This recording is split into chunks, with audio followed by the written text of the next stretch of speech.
The news day continues here on One News Now. I'm Riza Diaz. Heads up, motorists, fuel prices are once again set to fluctuate next week. Unioil forecasts an increase in diesel prices amounting to 1 peso and 20 centavos per liter, while gasoline prices will go down by up to 1 peso and 60 centavos per liter.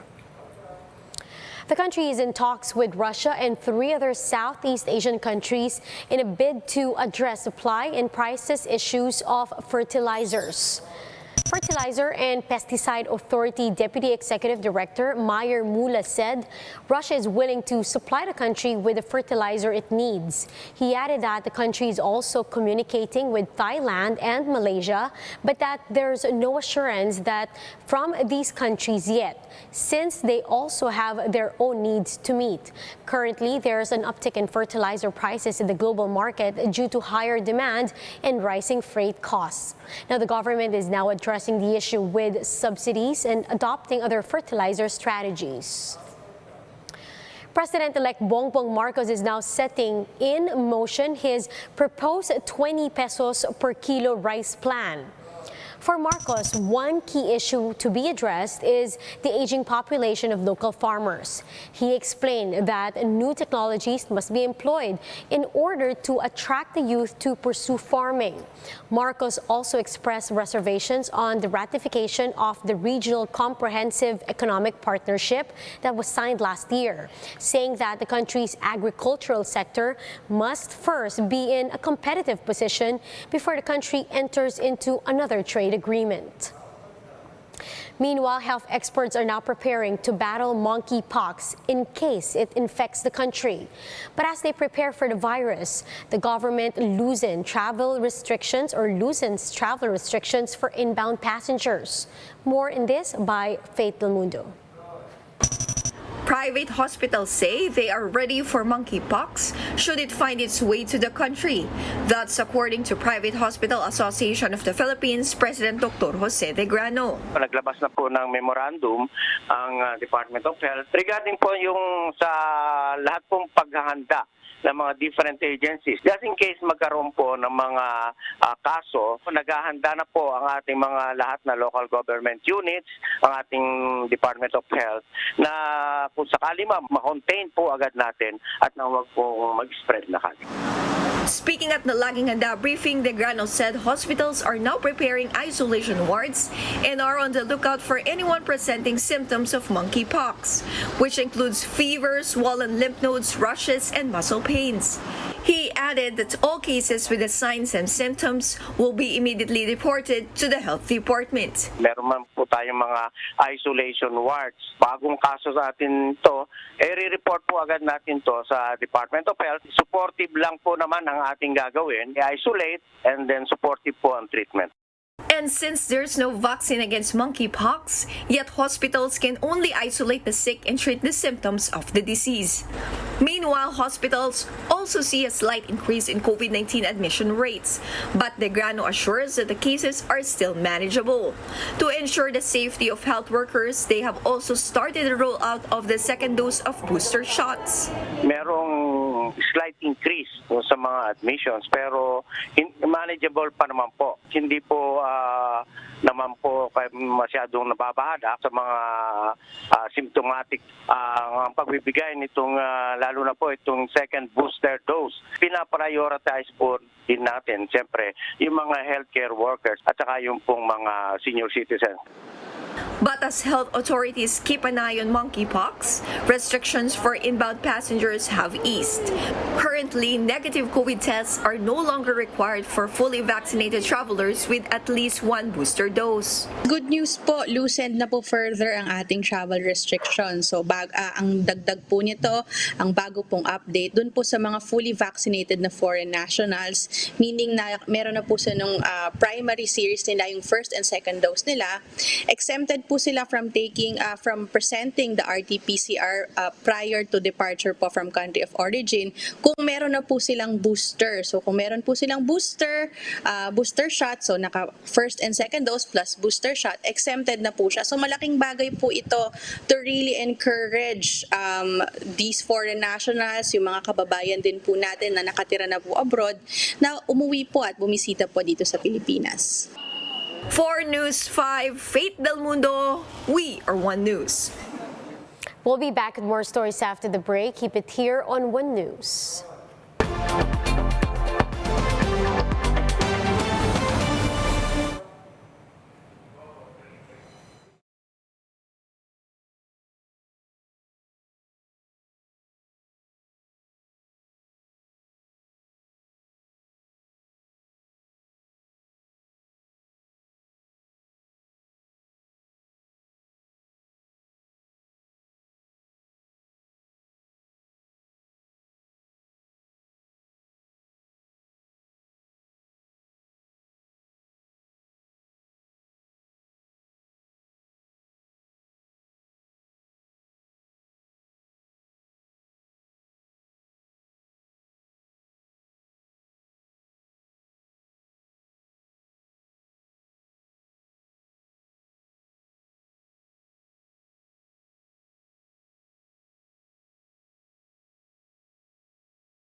You're still watching One News Now. I'm Riza Diaz.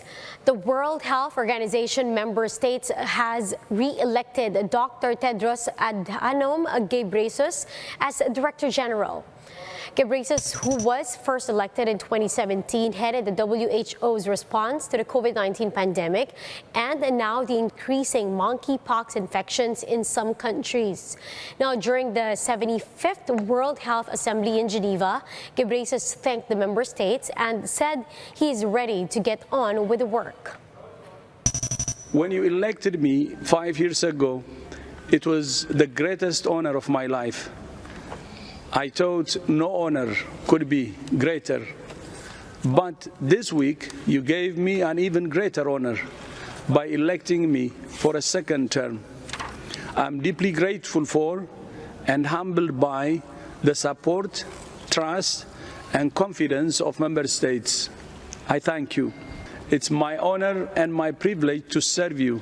I'm ready to get on with the work.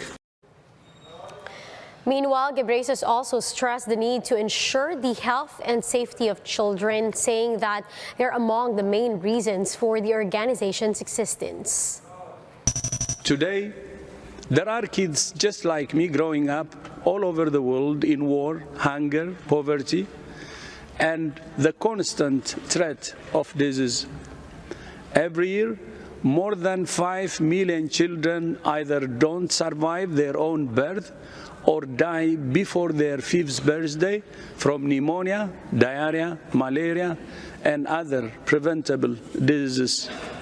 Those children are the reason we are here.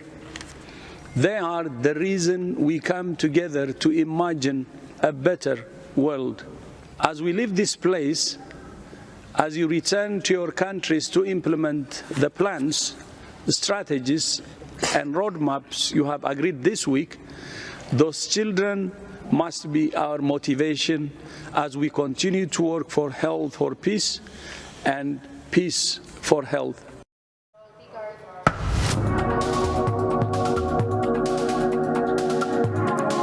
As Russia continues its invasion of Ukraine, neighboring country Finland prepares for their over 50,000 civil defense shelters to ensure national security.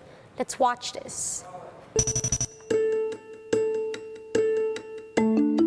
Since Russia started its invasion of Ukraine in February, Russia's Nordic neighbor Finland has begun a monumental rethink over its national security.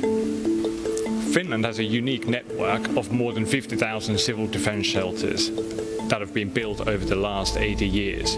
They are designed to give protection against explosions, the collapse of buildings and radiation, but in normal times, most double as underground sports facilities, parking garages and metro stations. The recent events in Ukraine have sparked a renewed focus on these shelters.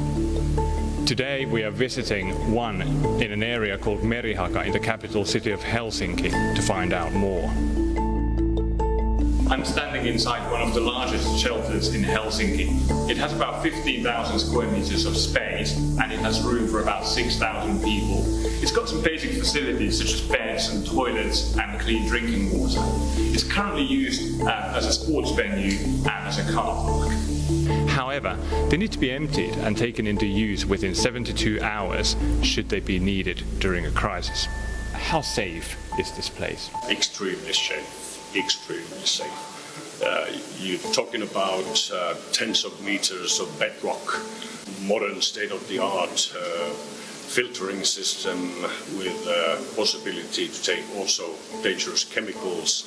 There's water supply, there's trained personnel, City of Helsinki Rescue Department maintaining and upholding the situation, and this particular shelter is one of the newest, so it's technically in excellent state.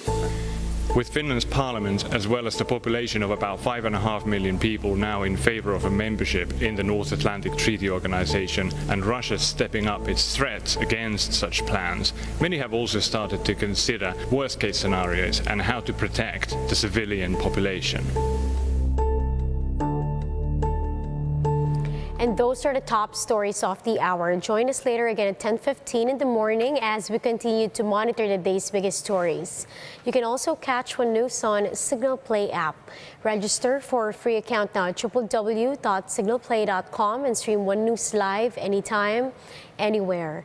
I'm Riza Diaz. Mask on, wash hands, and stay safe, Philippines. We are One News.